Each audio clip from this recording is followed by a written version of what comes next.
Hello friends, welcome back to my YouTube channel medical education. जो आप लोगों के साथ में आज मिडवाइफरी का एक important topic that is menstrual disorder, जो एएनएम जीएनएम बीएससी नर्सिंग के सभी एग्जाम में ऑब्जेक्टिव एवं सब्जेक्टिव टाइप क्वेश्चंस में मोस्टली पूछे जाते हैं, कवर करूंगी।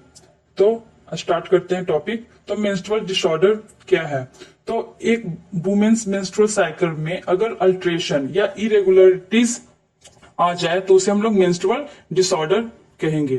ठीक है, irregular condition in a women's menstrual cycle is known as menstrual disorder. तो इसका जो कैटेगरीज क्लासिफाइड किया गया है, 3 कैटेगरीज में क्लासिफाई किया गया है। First one is amenorrhea. ठीक है, amenorrhea means absence of bleeding and oligomenorrhea means too little bleeding. Dysmenorrhea is known as painful menstruation and menorrhagia is known for excessive bleeding. ठीक है, तो एक एक को हम लोग क्लासिफिकेशन को डिटेल्स में पढ़ेंगे। तो फर्स्ट है amenorrhea. Amenorrhea the absence of monthly menstrual period is known as amenorrhea. तो एमेनोरिया उसे कहेंगे अगर मेंस्ट्रुअल पीरियड नहीं आती है तो उसे हम लोग एमेनोरिया कहेंगे। इसका भी टाइप्स है primary amenorrhea and secondary amenorrhea. Primary amenorrhea उस कंडीशन को कहेंगे जिसमें कोई भी लड़की 16 इयर्स के एज कंप्लीट करने के बावजूद उसे मेंसेस नहीं आती है।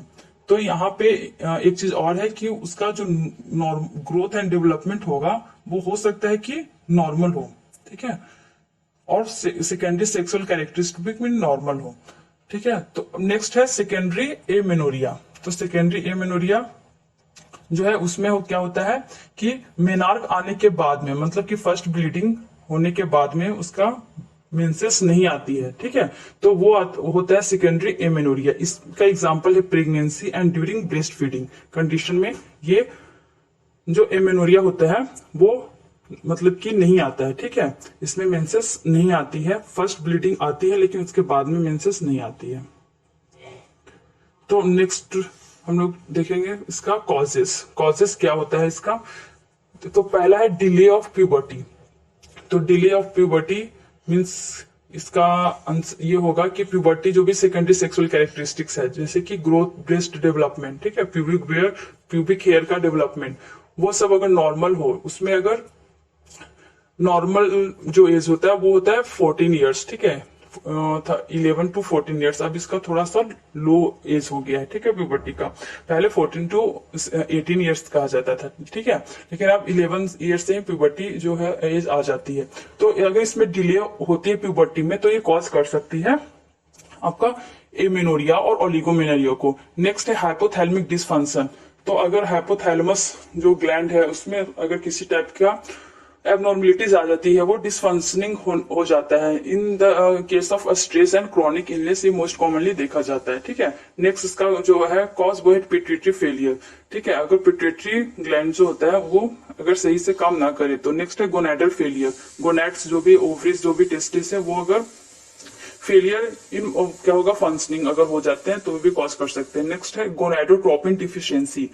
गोनाडोट्रोपिन हार्मोन्स मेनली क्या करते हैं, गोनाड्स जो कि ओवरीज और टेस्टिस है उनको एक्टिवेट करते हैं टू सीक्रेट्स हार्मोन। ठीक है, like estrogen and progesterone. Next है हाइपोथायराइडिज्म। तो थायराइड केस में अगर थायरोक्सिन का हार्मोन बहुत ही कम होता है तो उसे हाइपोथायराइडिज्म कहते हैं। ठीक है, बॉडी में अगर थायरोक्सिन का लेवल बहुत ही कम हो तो उसे हाइपोथायराइडिज्म कहते हैं। इस केस में भी ये आपका कॉज हो सकता है। नेक्स्ट जो है वो है ऑब्स्ट्रक्शंस। तो ऑब्स्ट्रक्शंस में एग्जांपल इसका है इम्परफोरेट हाइमेन। तो हाइमेन एक कवरिंग है आपका वेजाइनल ऑरिफिस का, जो कि एक एज में मेनली आपका प्यूबर्टी एज में समटाइम्स क्या होता है कि वो कवरिंग साइकिलिंग या कोई फिजिकल एक्सरसाइज या फिजिकल वर्क के समय में वो हट जाती है। ठीक है, तो अगर वो रहती है उसमें, ठीक है, हैमेन रहता है, तो अगर वो नहीं हटती है तो इस कंडीशन में वो आपको क्या हो सकता है, एमेनोरिया कॉज कर सकती है। नेक्स्ट है वेजाइनल एट्रीशिया। तो ये आप लोग हमेशा बहुत इंपॉर्टेंट है, इम्परफोरेट है हाइमेन। ठीक है, इम्परफोरेट आपका बहुत ही इंपॉर्टेंट है और बार बार ये एग्जाम में पूछा जाता है। वेजाइनल एट्रीशिया, एट्रीशिया मीन्स होता है नैरोइंग। तो वेजाइना में अगर नैरोइंग हो जाती है तो उसे वेजाइनल एट्रीशिया कहेंगे। इस कंडीशन में भी एमेनोरिया कॉज हो सकती है। अब इसका हम लोग ट्रीटमेंट देखेंगे। Treatment of amenorrhea. तो इसमें ट्रीटमेंट जो है वो बेसिकली डिपेंड्स करती है इसकी इटियोलॉजी पे, इसके रीजन पे, ठीक है। तो अगर पेशेंट जो कि फिजिकली नॉर्मल हो, उनका ठीक है, हर चीज उनका जैसे कि ब्लड टेस्ट या फिजिकल एग्जामिनेशन जो भी हो रहा है वो सारा कुछ नॉर्मल है, ठीक है, और वो सेकेंडरी एमेनोरिया का केस है, तो उसमें हम लोग क्या एक ड्रग से मेड्रोक्सीप्रोजेस्टेरोन 10 mg daily for 5 to 10 days तक हम लोग उसको प्रिस्क्राइब कर सकते हैं, ठीक है। मेड्रोक्सीप्रोजेस्टेरोन ये बहुत इंपॉर्टेंट है जो कि मेडिसिन दिया जाता है सेकेंडरी एमेनोरिया में, ठीक है। तो आप लोग याद रखिएगा मेड्रोक्सीप्रोजेस्टेरोन डोज इज 10 mg डेली, ठीक है, फॉर 5 to 10 डेज, ठीक है। नेक्स्ट जो है हम लोग देखेंगे क्लासिफिकेशन डिस्मेनोरिया। डिस्मेनोरिया क्या है? Cramps and pelvic pain with menstruation. तो जो भी मेंस्ट्रुएशन के साथ में जो पेल्विक पेन और एब्डोमिनल क्रैम्प्स होती है उसे हम लोग डिस्मेनोरिया कहते हैं, ठीक है। इसका कॉमन कॉज हो सकता है, ठीक है, कॉमन कॉजेज या सिम्टम्स में से कह सकते हैं कि हैवी फ्लो हो सकता है, पासिंग ऑफ क्लॉट्स, ठीक है, यहाँ पे प्लॉट्स नहीं, यहाँ पे क्लॉट्स होगा, सॉरी, ठीक है, पासिंग ऑफ क्लॉट्स फिब्रॉइड्स कंडीशंस में और इंडोमेट्राइसिस के कंडीशन में मेनली देखा जाता है। इसका कॉजेस हम लोग देखेंगे कि इसका कॉजेस क्या है। तो इसका मेनली जो कॉज है वो है इंडोमेट्रोसिस। तो ectopic implantation of the endometrial tissue in another parts of the pelvic, it is the most common cause of dysmenorrhoea. तो ये सबसे कॉमन कॉज है डिस्मेनोरिया का। इंडोमेट्रोसिस केस में क्या होता है, जो भी इंडोमेट्रियल टिश्यू है हमारे यूट्रस का वो इम्प्लांट करता है other part of the pelvic, मतलब कि यूट्रस को छोड़कर कहीं और पार्ट में ये इम्प्लांट करने लगता है, तो इस कंडीशन को इंडोमेट्रोसिस कहते हैं। ये कॉमन, बहुत ही कॉमन कॉज है किसका? डिस्मेनोरिया का, ठीक है, ये आप लोग याद रखिएगा। ये भी बहुत ही बार बार पूछा जाता है इंडोमेट्रोसिस क्या है, ठीक है, और ये किस किस कंडीशन में देखने को मिलता है।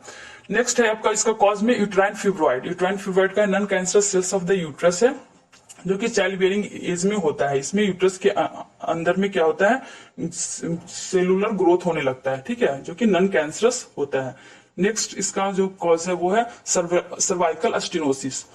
तो सर्विक्स में स्टेनोसिस में इसमें नैरोइंग होता है, तो जो सर्विक्स का ओपनिंग है उसमें नैरोइंग होगा तो वो भी कॉज कर सकता है। नेक्स्ट है obstructive malformation of the genital tract. कोई भी गोनैड्स ओवरीज में क्या हो सकता है, ऑब्स्ट्रक्टिव मालफॉर्मेशन हो सकता है। ये मेनली क्या होता है, ऑब्स्ट्रक्टिव मालफॉर्मेशन ये कंजेनिटली ज्यादा होता है, ठीक है, कंजेनेटिकली अगर सेक्स ऑर्गन्स में अगर मालफॉर्मेशन हो गई हो, ठीक है, तो वो भी कॉज कर सकता है। नेक्स्ट है क्रोनिक पेल्विक इन्फ्लामेटरी डिजीज। ये भी आप लोग बहुत ही ज्यादा कॉमन है और इसे भी याद रखिए, क्योंकि जो भी पेल्विक ऑर्गन्स में इन्फ्लामेशन अगर हो जाता है तो उसे पेल्विक इन्फ्लामेटरी डिजीज का टर्म दिया गया है। और ये अगर क्रोनिक हो जाए, मतलब मोर देन 6 मंथ्स अगर ये रहे तो क्रोनिक पेल्विक इन्फ्लामेटरी डिजीज हो सकता है, जो भी इसमें कॉज कर सकता है। नेक्स्ट है पेल्विक एडहेशंस, ठीक है, अगर कोई भी पेल्विक ऑर्गन्स, ये मोस्टली सर्जिकल केस में देखा जाता है कि अगर सर्जरी हुई है तो उसमें पेल्विक ऑर्गन्स में एडहेशन हो जाती है, मतलब एक दूसरे में जो ऑर्गन्स होते हैं स्कार टिश्यू डेवलपमेंट के कारण या किसी भी कॉम्प्लिकेशन के कारण वो एडहेशन मतलब एक दूसरे में चिपक जाते हैं, तो इस कंडीशन में भी ये कॉज कर सकती है एमेनोरिया और ओलिगोमेनोरिया को, ठीक है। नेक्स्ट इसमें कॉज और भी है इन्फ्लामेटरी और इरिटेबल बॉवेल डिजीज, जैसे कि क्रॉन्स डिजीज, अल्सरेटिव कोलाइटिस, ये सब क्या है, इन्फ्लामेटरी बॉवेल डिजीज का एग्जांपल है, ठीक है, ये सब कंडीशन में भी देखा जाता है। नेक्स्ट है ओवेरियन सिस्ट। ओवेरियन सिस्ट, तो cyst formation in the ovaries is known as ovarian cyst, तो सिस्ट फॉर्मेशन में भी ये कॉज कर सकती है। नेक्स्ट है इम्परफोरेट हाइमेन, जो कि पहले भी डिस्क्राइब कर चुके हैं कि हाइमेन जो है वो क्या outer covering of the vaginal orifice है, ठीक है। नेक्स्ट है पेल्विक इन्फेक्शन, अगर किसी भी टाइप का इन्फेक्शन हो जाए जो कि ये कभी पेल्विक इन्फ्लामेटरी डिजीज भी कॉज कर सकता है। लास्ट वन है इंट्रायूट्राइन डिवाइस, जिसका एग्जाम्पल होता है मेनली कॉपर टी, जो कि मोस्ट कॉमन एग्जाम्पल है। इसमें कॉपर टी इंजर्शन क्या कॉम्प्लिकेशन में हो सकता है कि उसे एमेनोरिया या ओलिगोमेनोरिया का केस आ सके, ठीक है, क्लियर। अब इसका देखेंगे ट्रीटमेंट कैसे करते हैं। तो provide symptomatic relief with NSAIDs, ठीक है, एनसेड्स होता है non steroidal anti inflammatory drugs, ठीक है। यहाँ पे कुछ पॉइंट जो है वहां पे छूट चुका है, तो इसका यहाँ पे मीनिंग याद रखिएगा, नॉन स्टेरॉयडल, फिर एंटी इन्फ्लामेटरी ड्रग्स होता है। इसका एग्जांपल है आइबुप्रोफेन एंड नेप्रोक्सेन, ये दो ड्रग्स है जो मेनली क्रैम्प्स में, ठीक है, जब ये इसका जो ट्रीटमेंट है वो सिम्टोमेटिक दिया जाता है, मतलब जो सिम्टम्स आ रही है के अकॉर्डिंग उस पे वो ड्रग दिया जाता है और सिम्टम्स को रिलीव किया जाता है। तो अगर क्रैम्प्स आती है तो उसमें हम लोग पेशेंट को क्या देते हैं, एनसेड्स देते हैं। ठीक है, NSAIDs means non steroidal anti inflammatory drugs, ये भी बहुत ही मतलब कि इंपॉर्टेंट है। ठीक है, फिर नेक्स्ट अगर एनसेड से भी फेल हो जा रहा है, ठीक है, तो हम लोग पेशेंट को OCP oral contraceptive pills 3 months to 6 months के लिए प्रोवाइड कर सकते हैं। ठीक है, तो ये भी ट्रीटमेंट ऑप्शन है। नेक्स्ट जो है वो है आपका, अगर ओसीपी भी फेल हो गई तो हम लोग उसके लिए क्या करते हैं, सेकेंडरी कॉज को आइडेंटिफाई करते हैं। ठीक है, कि डिस्मेनोरिया का सेकेंडरी कॉज क्या है। उसके बाद में एक और ड्रग्स है जिसका कि selective estrogen receptor modulators, ACRM। ठीक है, ACRM कहते हैं, वो भी सिलेक्टेड केसेस में दिया जाता है। तो इसका जो रिजल्ट होता है ACRM का वो बहुत ही अच्छा होता है और इसे सिलेक्टेड केसेस में मेनली दिया जाता है। ठीक है, फिर हम लोग लास्ट जो है वो क्लासिफिकेशन देखेंगे, that is menorrhagia. Menorrhagia is excessive bleeding.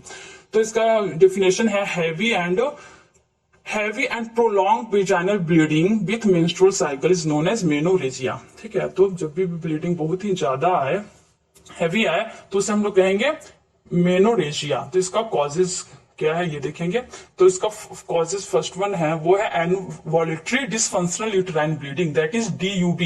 तो DUB मेनली कब होता है, इसका हम लोग मेनली जनरल टर्म्स में ये समझ सकते हैं कि जब भी मेंस्ट्रुएशन अगर डिस्टरप्टेड हो, ठीक है, मेंस्ट्रुअल साइकिल किसी भी वुमेन्स का डिस्टरप्टेड हो ड्यू टू एनोवुलेशन, मींस एनोवुलेशन का मीनिंग होता है एब्सेंस ऑफ क्या, एब्सेंस ऑफ ओवुलेशन। जो ओवुलेशन होता है, release of egg from the ovary, वो अगर एब्सेंस हो, ठीक है, ओवुलेशन, तो उसे हम लोग कहते हैं एनोवुलेशन। तो अगर ओवुलेशन नहीं ना होने के कारण अगर किसी भी टाइप का मेंस्ट्रुएशन में डिस्ट्रप्शन होता है तो उसे हम लोग कहते हैं एनोवुलेटरी डिसफंक्शनल यूटेराइन ब्लीडिंग। ठीक है, नेक्स्ट हम इसका कॉज है इमैच्योर HPO एक्सिस। तो HPO को हम लोग कहते हैं हाइपोथैलेमिक पिट्यूटरी। ठीक है, आप लोग देख लीजिएगा, हाइपोथैलेमिक, यहाँ पर पूरा लिखा नहीं रहा है। ठीक है, हाइपोथैलेमिक पिट्यूटरी ओवेरियन एक्सिस इसे मेनली कहते हैं। ठीक है, HPO को। तो ये HPO एक्सिस है जो कि हाइपोथैलेमस से पिट्यूटरी को क्या करता है, रेगुलेट करता है। पिट्यूटरी आपको ओवरीज को रेगुलेट करता है। तो ये अगर पूरे एक्सिस में किसी टाइप की इमेच्योरिटी आती है, मतलब कि फंक्शन नहीं कर पाता है सही तरीके से, तो ये भी कॉज कर सकता है। ठीक है, नेक्स्ट है हाइपर एंड्रोजेनिक क्रॉनिक एनोवुलेशन। ठीक है, इसका एग्जांपल पॉलीसिस्टिक ओवेरियन सिंड्रोम हो सकता है। ठीक है, तो इसमें एंड्रोजेन जो भी हार्मोन है वो उसमें अगर ज्यादा अगर ये रिलीज होने लगता है तो वो भी एनोवुलेशन कॉज करता है, जिसको हाइपर एंड्रोजेनिक क्रॉनिक एनोवुलेशन कहते हैं। इसका एग्जांपल सबसे ज्यादा मोस्ट कॉमन है polycystic ovarian syndrome.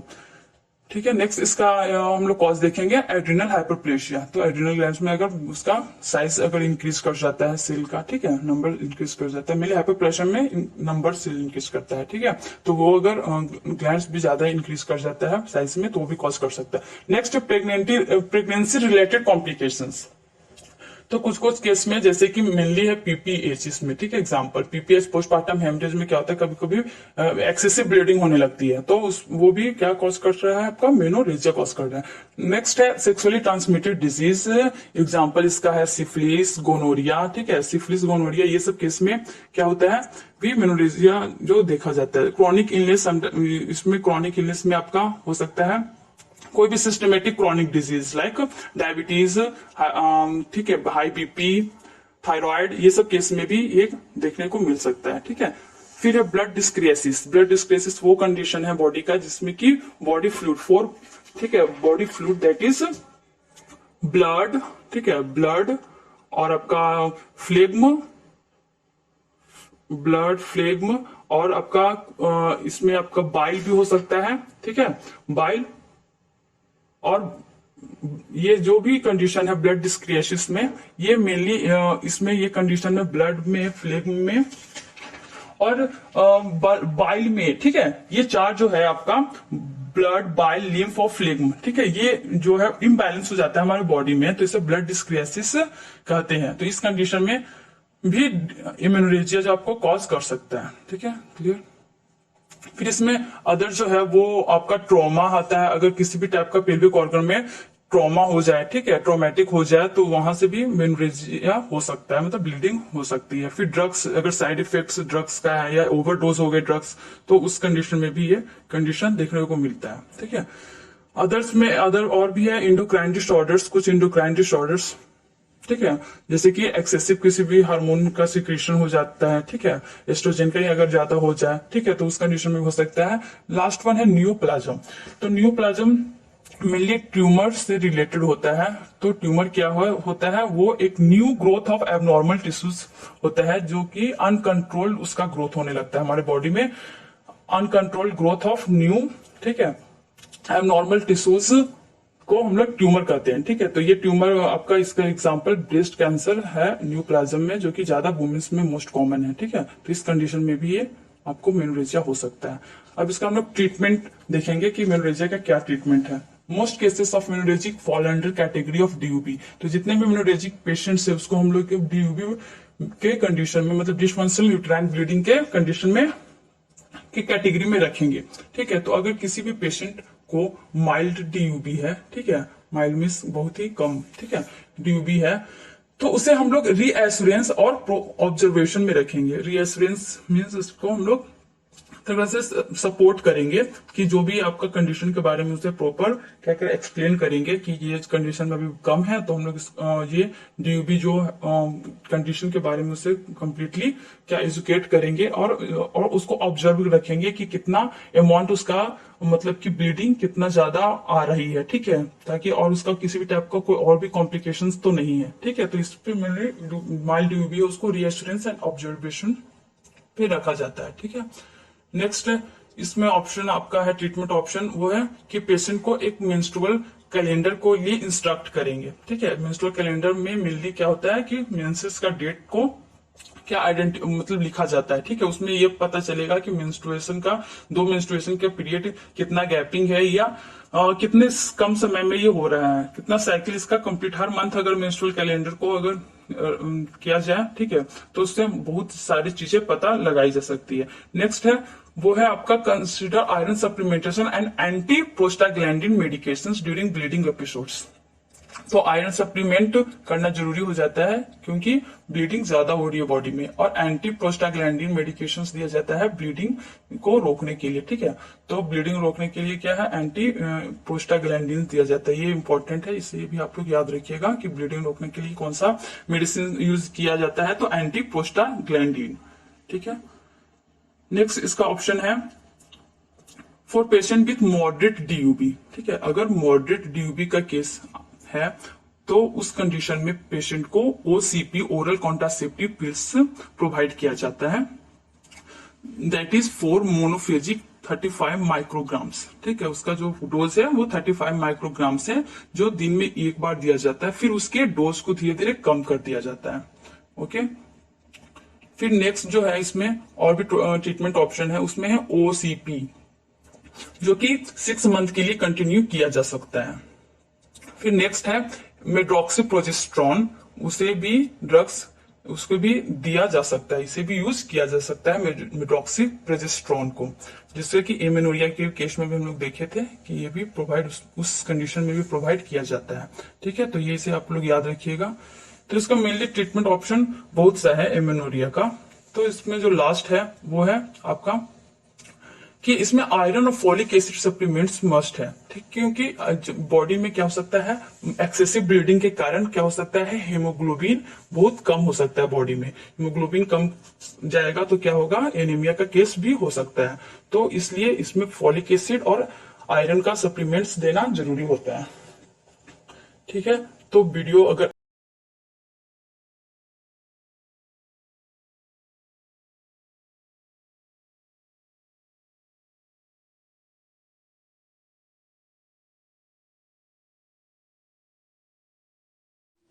Okay friends, मिलते हैं अगली वीडियो के साथ। Thanks for watching.